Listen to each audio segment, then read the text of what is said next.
still sticks. Careful. It's a long way down there. The air conditioned it was an accident.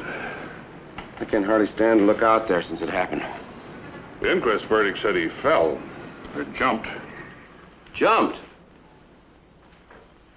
You don't say good morning to a man every day for 8 or 9 years without knowing his moods. That morning, Mr. Hamlin was feeling as good as I'd ever seen him. He fell. He could have been pushed. Well, I'd go along with that, except that he was alone in his office. That I know. Yeah, the police report says Mr. Kozlik checks. I check the work of the janitors every morning, and I just left this office. I met Mr. Hamlin in the corridor right outside that door. There was no way for anyone to slip by me as I stepped out and he stepped in. No way at all. All right, thank you, Mr. Kozlik. When you see Mrs. Hamlin, will you give her my regards? It's not liable to be soon. She's out of town. Isn't she at the house out on the point? Went to New Orleans with friends. The Harlows? Could be.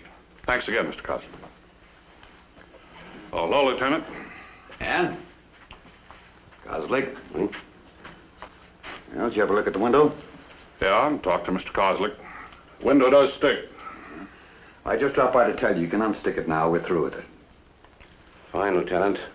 Well, I've got some things I ought to do. If you'll excuse me, nice meeting you, Mr. Adams. Well, are we making any mistakes? I wasn't looking for police mistakes. I'm not being sarcastic, Dan. Well, you can understand Mrs. Hamlin's position, just for peace of mind. Uh-huh. Tell me, did I give you the name Perkins? Yeah, last on the list. Oh. Well, he corroborates Kozlik's testimony. He's an electrician. He was working on a switch in the corridor down the hall. Saw Kozlik go out, Hamlin come in. So it all adds up. An accident. Then you agree with the verdict? Well, the window does stick. Hamlin tried to force it. Came unstuck all of a sudden. Did the same thing to me. Then you do agree with the police reports? Yeah, could have been an accident. All right, Dan. Something's bugging you. What is it? Well, something there wasn't in the report. Oh, what's that? Friends and business associates say Hamlin always had a lot of cash. Large sums, like 20, 30,000. Either in his bank deposit box or in the safe at his house. And when the tax man opened the box and the safe at Hamlin's home, we were there. No cash. No cash. What are you thinking, homicide? It crossed my mind. Well, it crossed mine, too. But we've checked every angle, and there's not a chance. As far as the money is concerned, Mrs. Hamlin said her husband withdrew a large sum just before his death. Did she say what he did with it? Said she didn't know. She must have told you that. No, she didn't. Huh. Wonder why. I intend to ask her. Oh, Dan. Let us know what she says, huh? The chief is hurt. Her hiring a private investigator.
desk clerk had to have his little joke.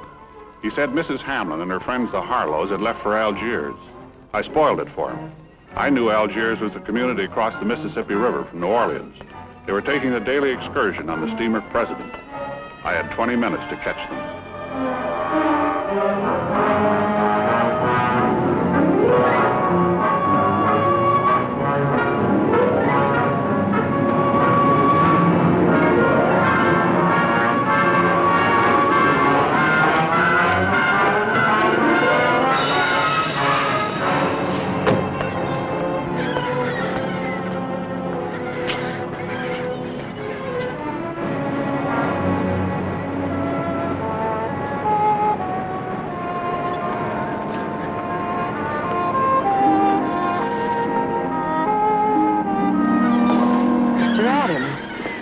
I'm so surprised to see you here. Oh, you know Mr. and Mrs. Harlow. I know Mr. Harlow from the boat club. How do you do, Miss Harlow? How do you do? Join us on the excursion. Takes off in a couple of minutes. It would be a place to talk. Oh, it's all right. Will and Mary know who you are and that I hired you. We approved of it, for Durette's sake. You needn't have come so far. You could have mailed me the report. Then, of course, you know that, so... Say, we better get aboard.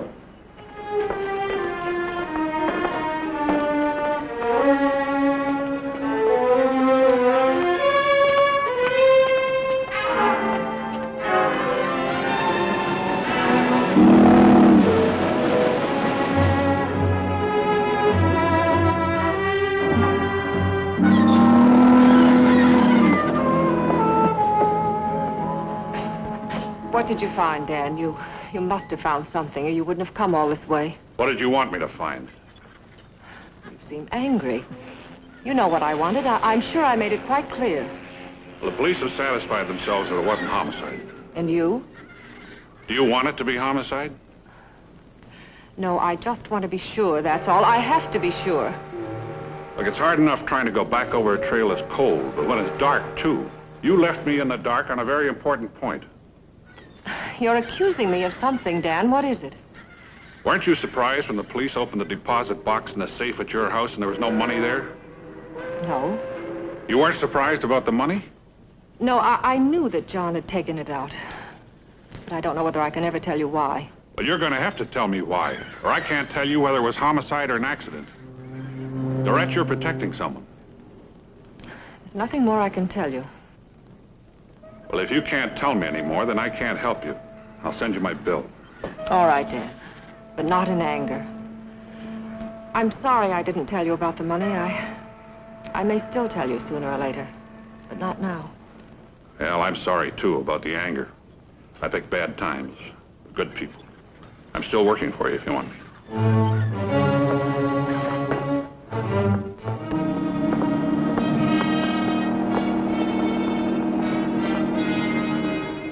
I think he's just being courteous, giving her his report firsthand. She looked upset, and he looked angry. Well, maybe not angry, but disturbed. You worry too much about her, Mary. She has to come out of this by herself, in her own way.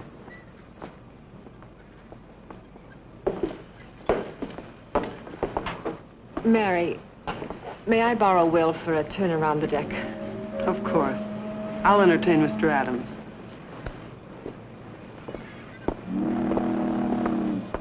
Well, I don't feel like being very entertaining. I haven't seen her this upset since right after it happened. What did you tell her? Nothing she didn't already know.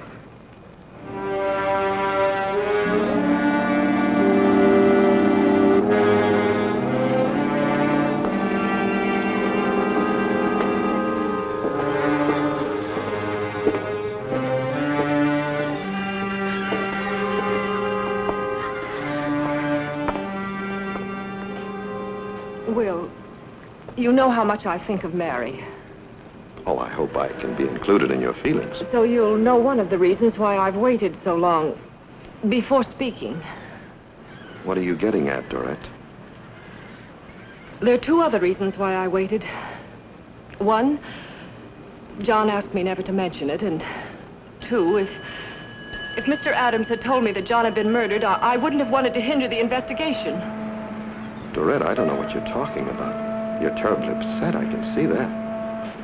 And I can see you do know what I'm talking about. It's been over a month now, Will. And every day of that month, I've expected you to step forward and declare yourself. We've seen each other every day. If something was bothering you... Because of Mary, I wanted to believe that you were my friend as well as Mary. What more could I do? I think you're being ungrateful. I suggested this trip, the cruise, getting away from familiar scenes with Mary and me. I'm paying for it, Dorette. With money you wouldn't dare deposit or put in the record. You can only spend it. You're paying for this trip with my money, Will. Why should I thank you? I'm stunned. I think you've lost your mind. Will, I know you've got the money.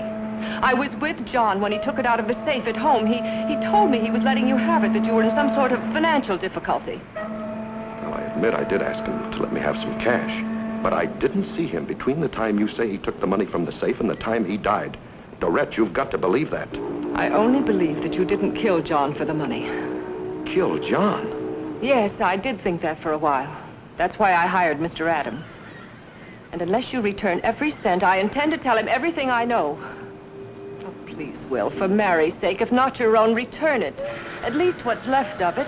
But I haven't got it. All right, Will. Have it your way. It's not the money so much. I have enough. It's taking advantage of a friend. You're an opportunist, Will. There was no note, no security. But John's death didn't cancel the debt. You're not going to get away with it.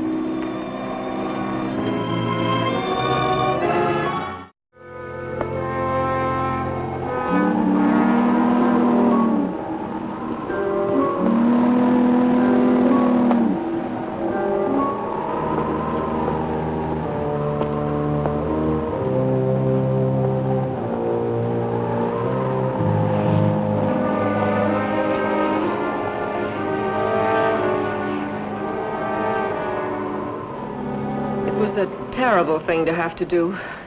Well, I'm still working for you. It'll take more than talking, because I can't prove anything. Well, I've been known to do more than just talk.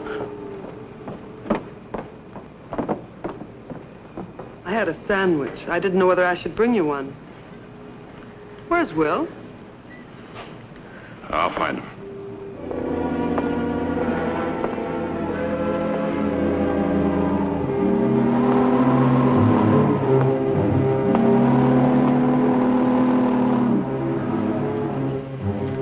Sure is an interesting trip. Did you think so, Mr. Harlow? Remember me? Kozlik, the janitor. What are you doing here? Flew in last night. Had some sick leave coming. Don't be cute. I know this isn't coincidence. You didn't tell me you were taking a trip. What do you want? What everybody wants. Money.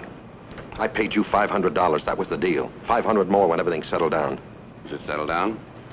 No. That's the point. You gave me $1,000 to tell a lie. I had to tell it again to a Detective Adams. You wouldn't want me to tell 2 lies for the same price, would you?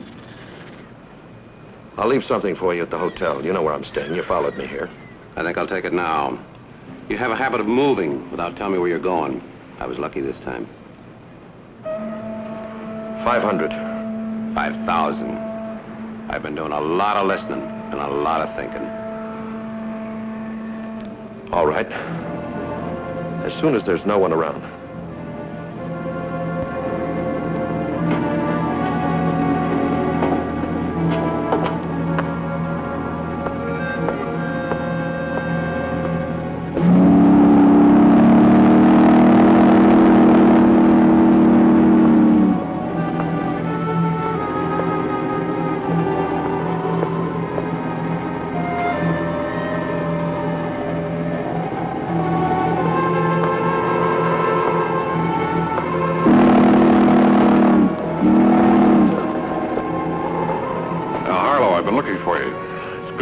And a good time to talk.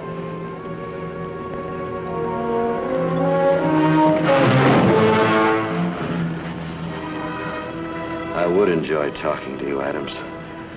You don't know how much I would enjoy it. Coslick. Beat you to it.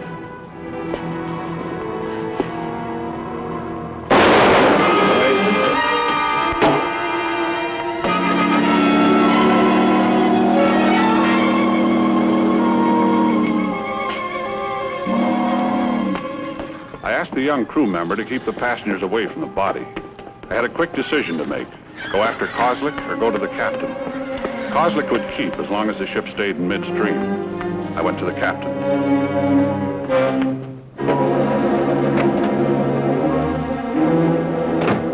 The skipper's unhappiness was understandable. He had one very dead passenger on board and a killer with a gun who might be trying for more. We were on our way back to Eads Landing. He put in a call for the New Orleans police and put every available crew member at my disposal for a search of the ship.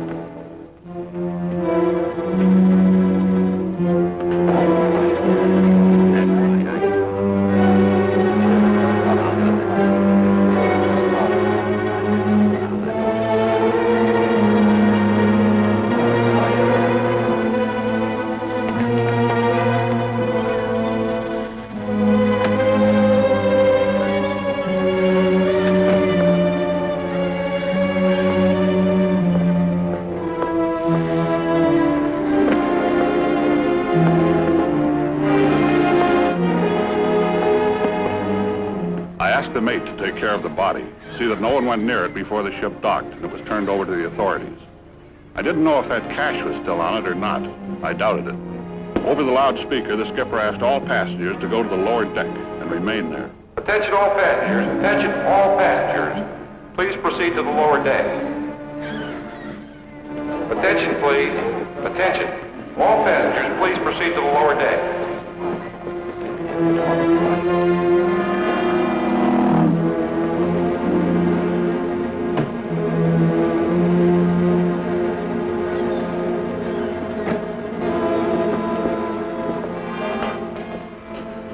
What is it?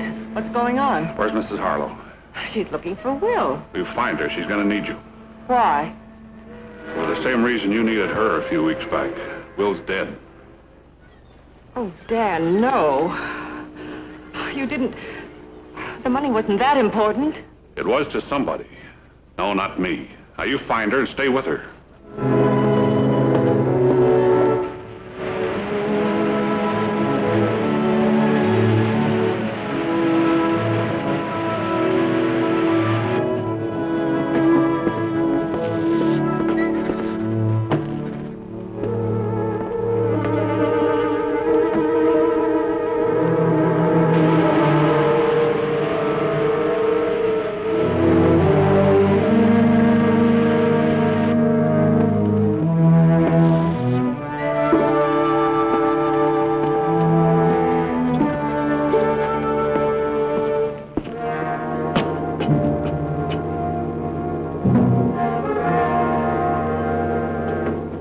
Given the crew as good a description as I could of Coslick the janitor and Coslick the passenger.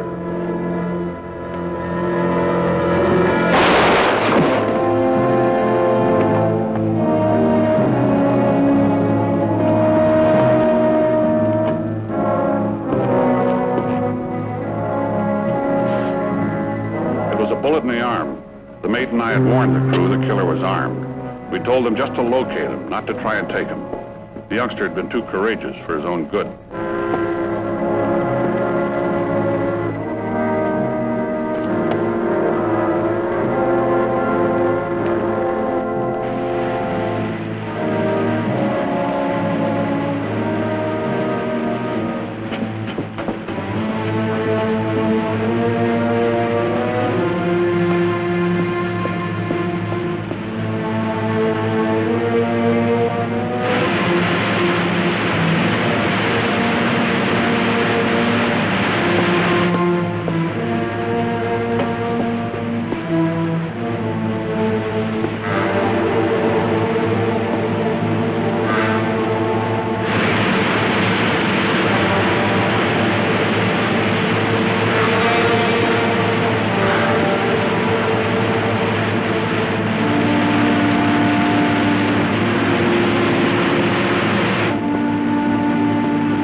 take you alive, Kozlik. I'll take you dead if I have to. Get away from me! What do you got left? One shot? You shot the boy and missed me 4 times. I'll give you your last shot.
Harlow's dead and the police are waiting for you on the landing. It was self-defense. He was going to shoot me.